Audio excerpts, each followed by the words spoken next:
पुराणों में वर्णित कथा के अनुसार उद्धव बचपन से ही सारथी के रूप में श्री कृष्ण की सेवा में रहे, किंतु उन्होंने श्री कृष्ण से कभी न तो कोई इच्छा जताई और न ही कोई वरदान मांगा। जब श्री कृष्ण अपने अवतार काल को पूर्ण कर गोलोक जाने को तत्पर हुए, तब उन्होंने उद्धव को अपने पास बुलाया और कहा, प्रिय उद्धव, मेरे इस अवतार काल में अनेक लोगों ने मुझसे वरदान प्राप्त किए, किंतु तुमने कभी कुछ नहीं मांगा। अब तुम कुछ मांगो, मैं तुम्हें देना चाहता हूँ। तुम्हारा भला करके मुझे भी संतुष्टि होगी। किंतु उद्धव ने इसके बाद भी स्वयं के लिए कुछ नहीं मांगा। वे तो केवल उन शंकाओं का समाधान चाहते थे जो उनके मन में श्री कृष्ण की शिक्षाओं और उनके कृतित्व को देखकर उठ रही थी। उन्होंने भगवान श्री कृष्ण से पूछा, भगवान, महाभारत के घटनाक्रम में अनेक बातें मैं समझ नहीं पाया। आपके उपदेश अलग रहे, जबकि व्यक्तिगत जीवन कुछ अलग तरह का दिखता रहा। क्या आप मुझे इसका कारण समझाकर मेरी ज्ञान पिपासा को शांत करेंगे? तब भगवान श्री कृष्ण बोले, उद्धव, मैंने कुरुक्षेत्र के युद्ध क्षेत्र में अर्जुन से जो कुछ कहा वह भगवत गीता थी। आज जो कुछ तुम जानना चाहते हो और उसका मैं जो तुम्हें उत्तर दूंगा वह उद्धव गीता के रूप में जानी जाएगी। इसी कारण मैंने तुम्हें यह अवसर दिया है, तुम बेझिझक पूछो। यह सुनकर उद्धव ने पूछना शुरू किया, हे कृष्ण, पहले आप मुझे यह बताइए कि सच्चा मित्र कौन होता है? तब भगवान श्री कृष्ण ने कहा, सच्चा मित्र वह है जो जरूरत पड़ने पर मित्र की बिना मांगे मदद करे। इसके बाद उद्धव ने पूछा, हे कृष्ण, आप पांडवों के आत्मीय प्रिय मित्र थे। आजाद बांधव के रूप में उन्होंने सदा आप पर पूरा भरोसा किया। हे कृष्ण, आप महान ज्ञानी हैं। आप भूत, वर्तमान व भविष्य के ज्ञाता हैं, किंतु आपने सच्चे मित्र की जो परिभाषा दी है, क्या आपको नहीं लगता कि आपने उस परिभाषा के अनुसार कार्य नहीं किया? आपने धर्मराज युधिष्ठिर को जुआ खेलने से रोका क्यों नहीं? चलो ठीक है कि आपने उन्हें नहीं रोका, लेकिन आपने भाग्य को भी धर्मराज के पक्ष में भी नहीं मोड़ा।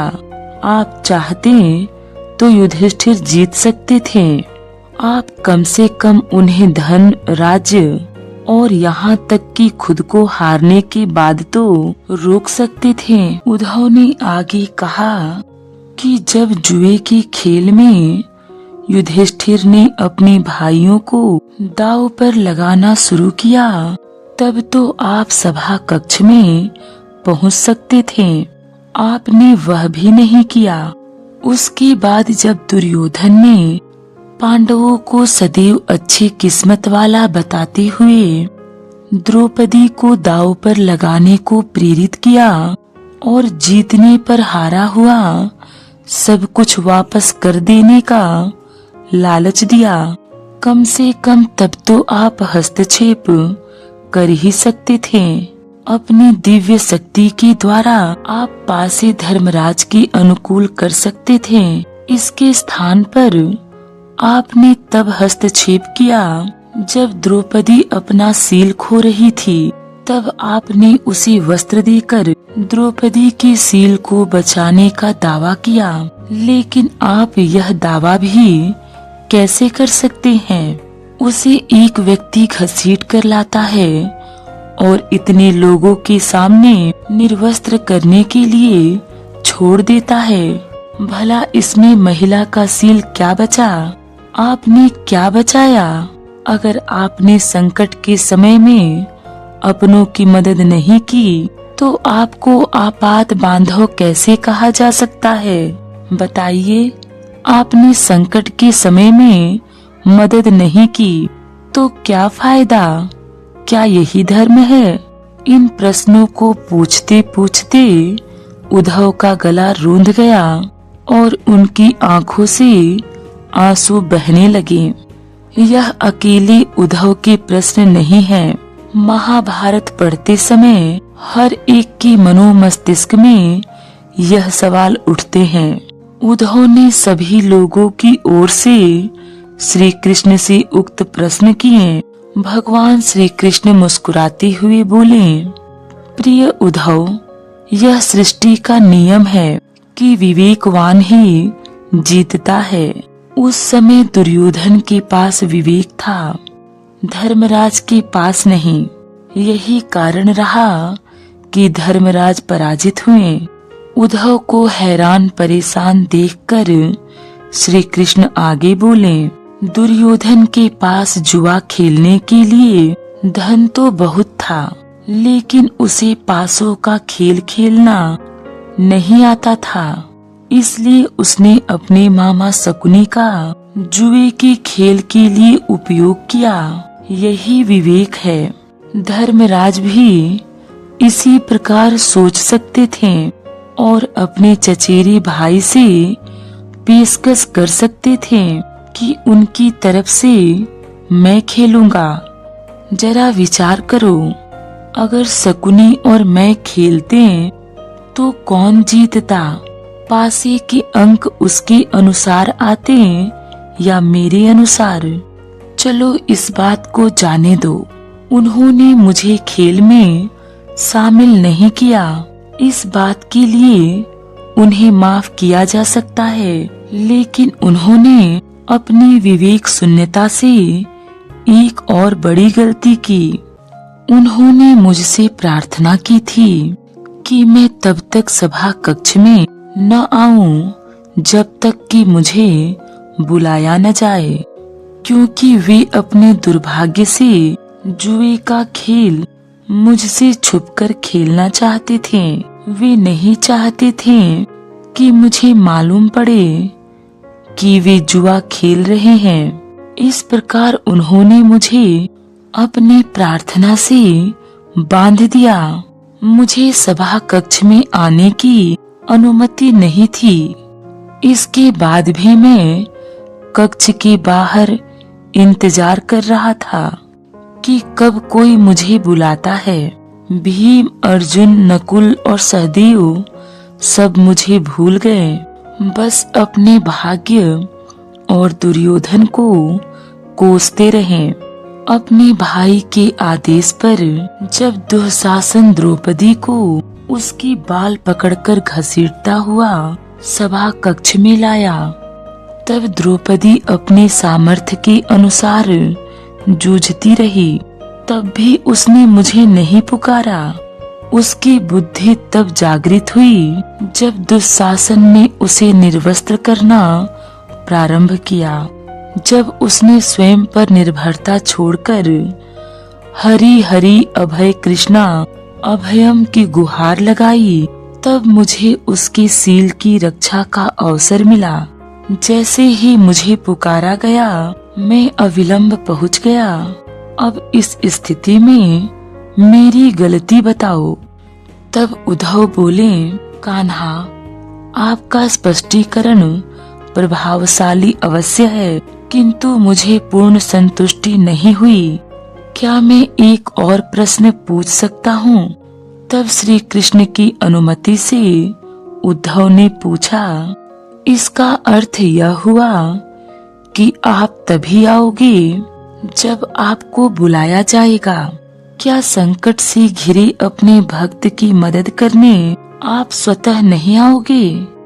तब श्री कृष्ण मुस्कुराए, उद्धव, इस सृष्टि में हर एक का जीवन उसके स्वयं के कर्म फल के आधार पर संचालित होता है। न तो मैं इसे चलाता हूँ और न ही इसमें कोई हस्तक्षेप करता हूँ। मैं केवल एक साक्षी हूँ। मैं सदैव तुम्हारे करीब रहकर जो हो रहा है उसे देखता हूँ। यही ईश्वर का धर्म है। वाह वाह, बहुत अच्छा कृष्ण। तो इसका अर्थ यह हुआ कि आप हमारे नजदीक खड़े रहकर हमारे सभी दुष्कर्मों का निरीक्षण करते रहेंगे। हम पाप पर पाप करते रहेंगे और आप हमें साक्षी बनकर देखते रहेंगे। आप क्या चाहते हैं कि हम भूल करते रहें, पाप की गठरी बांधते रहें और उसका फल भुगतते रहें? इस प्रकार उलाहना देते हुए उद्धव ने श्री कृष्ण से पूछा। तब भगवान श्री कृष्ण बोले, उद्धव, तुम शब्दों के गहरे अर्थ को समझो।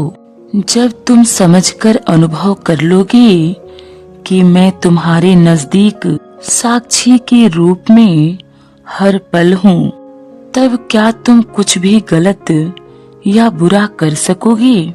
तुम निश्चित रूप से कुछ भी बुरा नहीं कर सकोगे। जब तुम यह भूल जाते हो और यह समझने लगते हो कि मुझसे छुपकर कुछ भी कर सकते हो, तभी तुम मुसीबत में फंसते हो। धर्मराज का अज्ञान यह था कि उसने माना कि वह मेरी जानकारी के बिना जुआ खेल सकते हैं। अगर उन्होंने यह समझ लिया होता कि मैं प्रत्येक के साथ हर समय साक्षी के रूप में स्थित हूँ, तो क्या खेल का रूप कुछ और नहीं होता? यह सुनकर भक्ति से अभिभूत उद्धव मंत्र मुग्ध हो गए और बोले, प्रभु, कितना गहरा दर्शन है, कितना महान सत्य। प्रार्थना और पूजा पाठ से ईश्वर को आपकी मदद के लिए बुलाना तो महज मनुष्य की पर भावना है, परंतु जैसे ही मनुष्य यह विश्वास करना शुरू कर देते हैं कि ईश्वर के बिना पत्ता भी नहीं हिलता, तब हमें साक्षी के रूप में उनकी उपस्थिति महसूस होने लगती है। मुसीबत तो तब आती है जब मनुष्य इसे भूलकर दुनियादारी में डूब जाते हैं। संपूर्ण श्रीमद् भगवत गीता में भगवान श्री कृष्ण ने अर्जुन को इसी जीवन दर्शन का ज्ञान दिया है। सारथी का अर्थ है मार्गदर्शक। अर्जुन के लिए सारथी बने भगवान श्री कृष्ण वस्तुतः उनके मार्गदर्शक थे।